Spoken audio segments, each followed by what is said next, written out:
میں دوستو بھائیو، اللہ تبارک و تعالیٰ نے ایمان کے بعد جو سب سے عظیم الشان حکم دیا ہے اور سارے احکامات سے بڑھ کر جس کی تاکید فرمائی ہے وہ نماز ہے۔ قرآن پاک میں اللہ تبارک و تعالیٰ نے صراحتاً 109 مقامات پر نماز کے بارے میں حکم دیا، 109 مقامات پر صراحتاً حکم دیا، اور اشارتاً کنایتاً تقریباً 700 مکان بن جاتے ہیں، مقام بن جاتے ہیں جن میں اللہ تبارک و تعالیٰ نے نماز کا حکم دیا ہے۔ اب آپ بتائیے کہ نماز کے بارے میں اتنی تاکید سے اللہ تبارک و تعالیٰ حکم دے رہے ہیں، اتنی تاکید سے احکام اللہ تبارک و تعالیٰ اور چیزوں کے بارے میں اتنا نہیں دے رہے،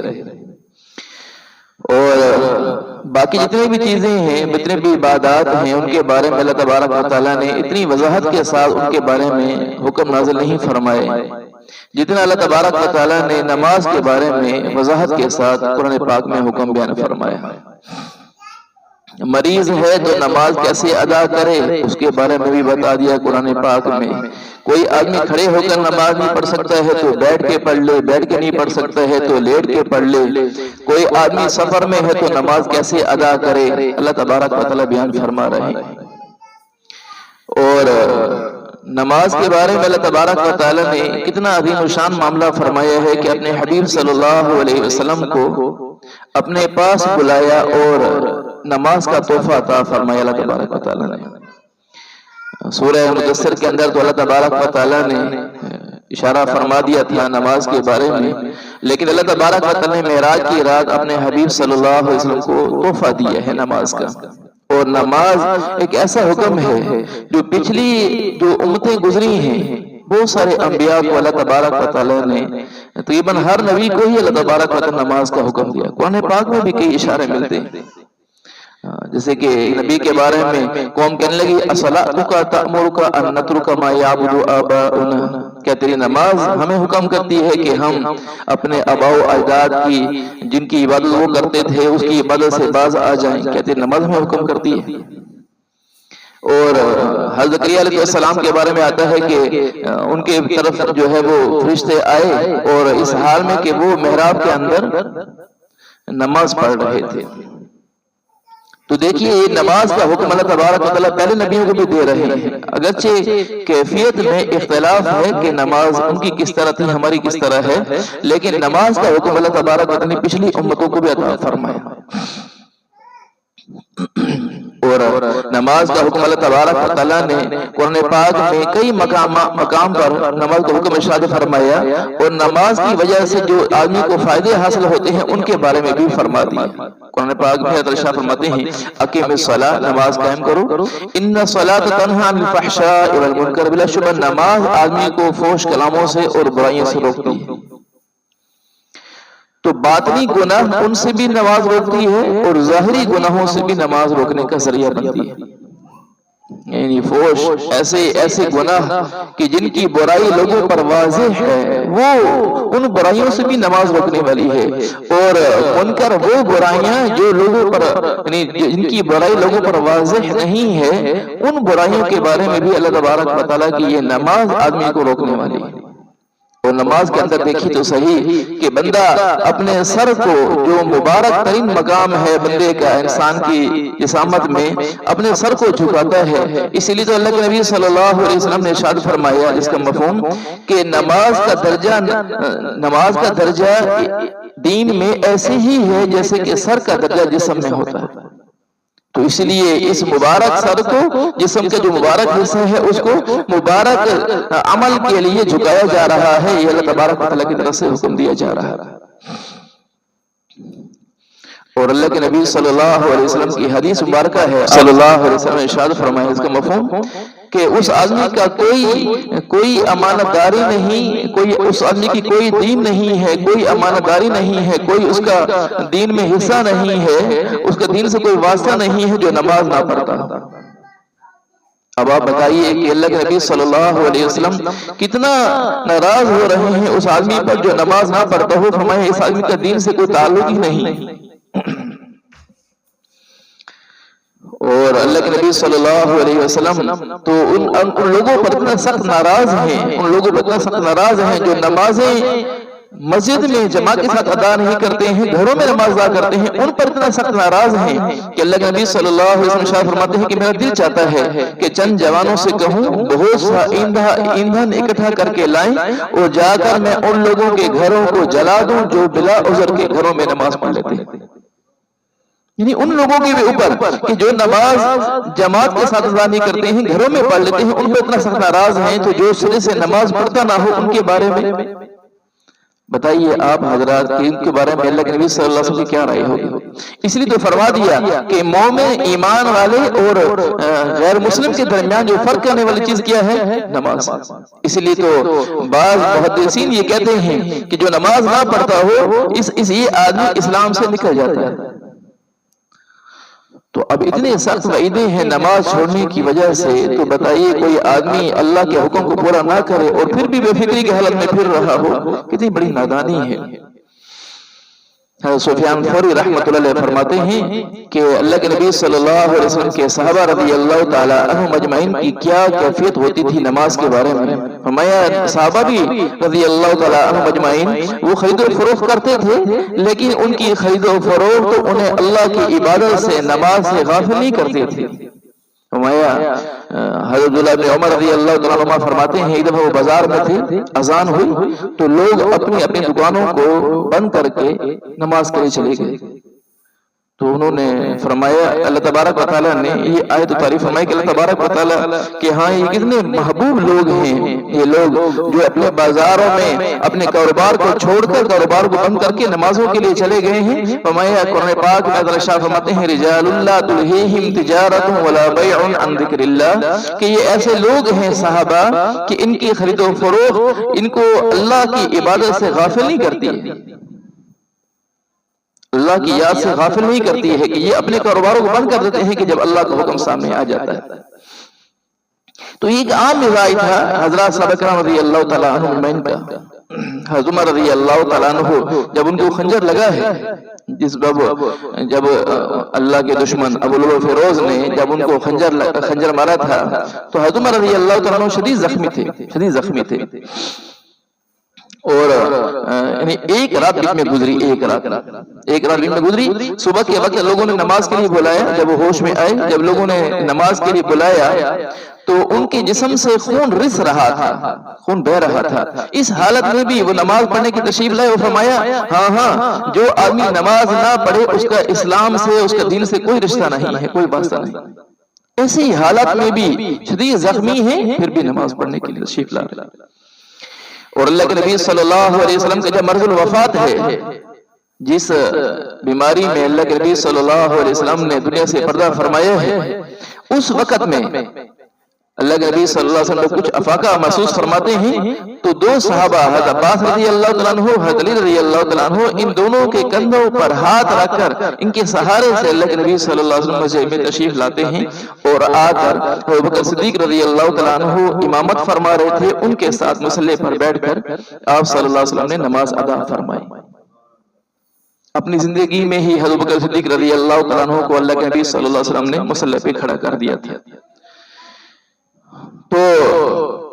اب دیکھیے اللہ کے نبی صلی اللہ علیہ وسلم اس وقت میں بھی نماز ادا فرما رہے ہیں، ایسی بیماری کی حالت میں بھی، کیفیت میں بھی۔ اور جب دنیا سے پردہ فرمانے کا وقت آیا ہے تو آخری الفاظ زبان پر کیا جاری ہے؟ الصلاۃ وما ملکت ایمانکم، نماز پڑھتے رہو، غلاموں کے حقوق ادا کرتے رہو۔ جو حقوق اللہ ہیں ان میں سب سے عظیم الشان حکم نماز کا حکم دے دیا، جو حقوق العباد ہیں ان میں جو عام طور پر کوتاہی ہوتی ہے غلاموں کے بارے میں، اس کے بارے میں اللہ کے نبی صلی اللہ علیہ وسلم حکم دے کر جا رہے ہیں۔ میں دوستو بھائیو، نماز کوئی ایسی عبادت نہیں ہے جس کو چھوڑا جا سکتا ہو۔ ایسی حالت میں بھی جب حضرت حسین رضی اللہ تعالیٰ عنہ شہید ہونے کے قریب ہیں، نماز کا وقت آتا ہے اور این لڑائی کا وقت ہے کہ جب سامنے اپنے ایک ساتھی کو شہید ہونے کے قریب دیکھتے ہیں، اس وقت میں بھی حضرت حسین رضی اللہ تعالیٰ نماز ادا فرماتے ہیں۔ تو نماز کی اتنی اہمیت تھی ان حضرات کے ہاں، اسی وجہ سے اللہ تبارک و تعالیٰ نے ان کی زندگیوں کو شاندار بنایا تھا۔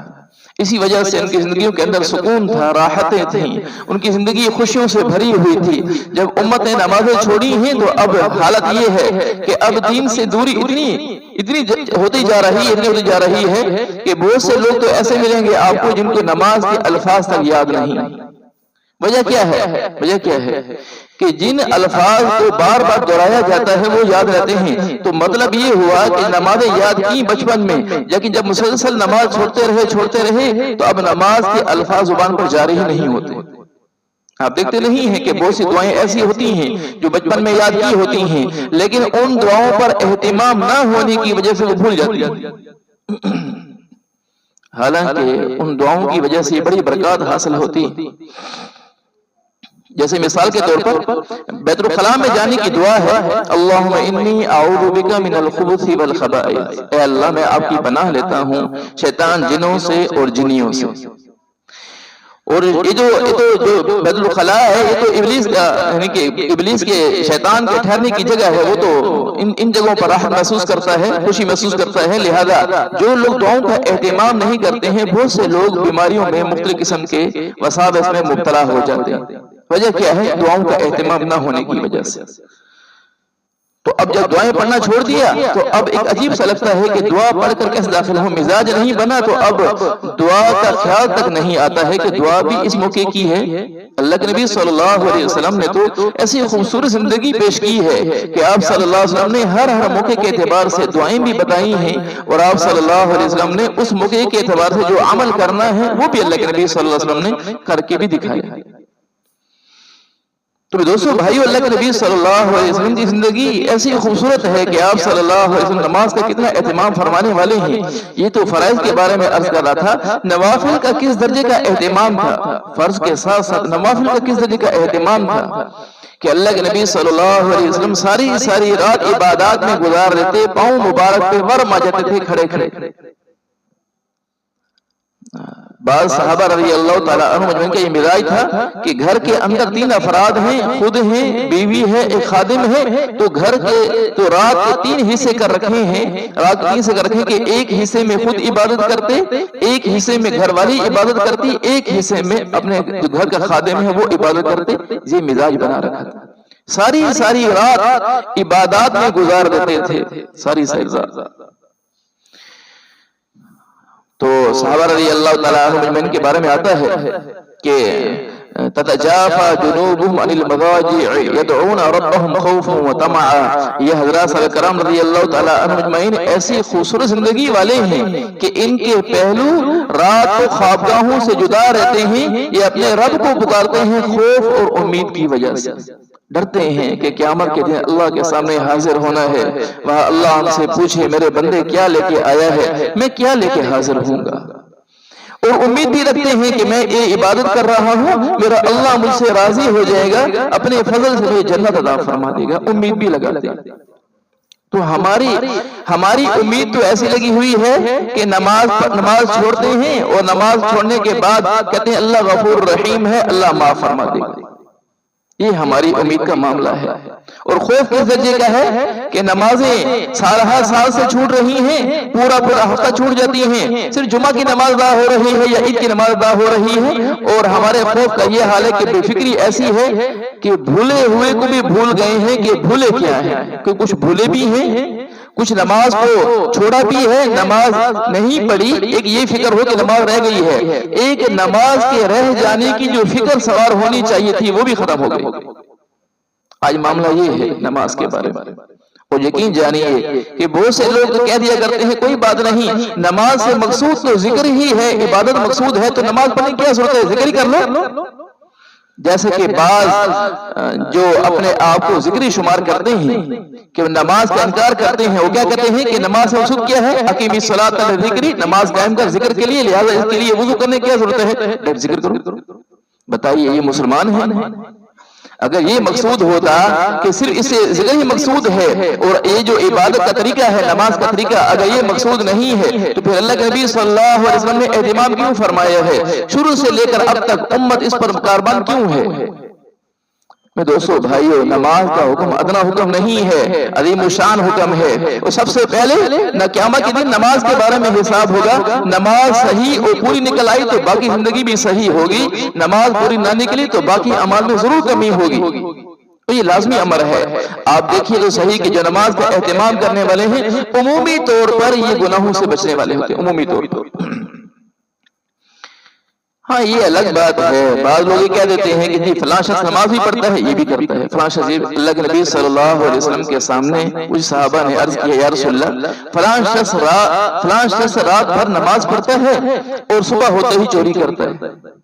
رات بھر نماز پڑھتا ہے صبح ہوتے چوری کرتا ہے۔ آپ صلی اللہ علیہ وسلم نے ارشاد فرمایا اس کی نماز عنقریب اس عمل سے اس کو روک دے گی۔ دوستو بھائیو، نماز پر اہتمام کی وجہ سے آدمی گناہوں سے رکے گا۔ کوئی آدمی یہ کہے میں نماز پڑھ رہا ہوں گناہوں سے نہیں رک رہا، لہذا کیا مطلب نماز چھوڑ دے؟ نہیں، بلکہ نماز پر کاربند ہونا ضروری ہے، نماز کی طرف توجہ دھیان ہونا ضروری ہے، نماز کی طرف اہتمام کی وجہ سے یہ آدمی برائیوں سے رکے گا۔ ہم سوچتے ہیں کہ جی ہمارے مسائل حل نہیں ہو رہے،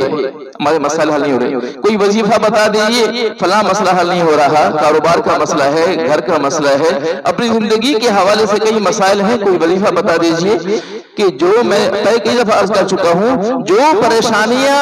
فرائض چھوڑنے کی وجہ سے آتی ہیں وہ وظائف کی وجہ سے حل نہیں ہوتی ہیں، جو پریشانیاں فرائض چھوڑنے کی وجہ سے آتی ہیں وہ کبھی بھی وظائف کی وجہ سے حل نہیں ہوتی ہیں۔ ہم نماز چھوڑیں اور کہیں کہ ہماری زندگی میں ذکر کرنے سے کوئی وظیفہ جپنے سے جو ہے ہماری مسئلہ حل ہو جائے گا، مسئلہ حل نہیں ہوگا۔ سب سے پہلی چیز نماز۔ تو ہم اپنی زندگی کو دیکھیں کہ ہم نمازیں کتنی پڑھ رہے ہیں، کس درجے کے اہتمام کی پڑھ رہے ہیں۔ صحابہ تو اپنی اذان کے وقت میں اپنے سارے کاروباروں کو چھوڑ کر، ساری چیزوں کو چھوڑ کر مسجد میں آ جاتے ہیں، اور ہم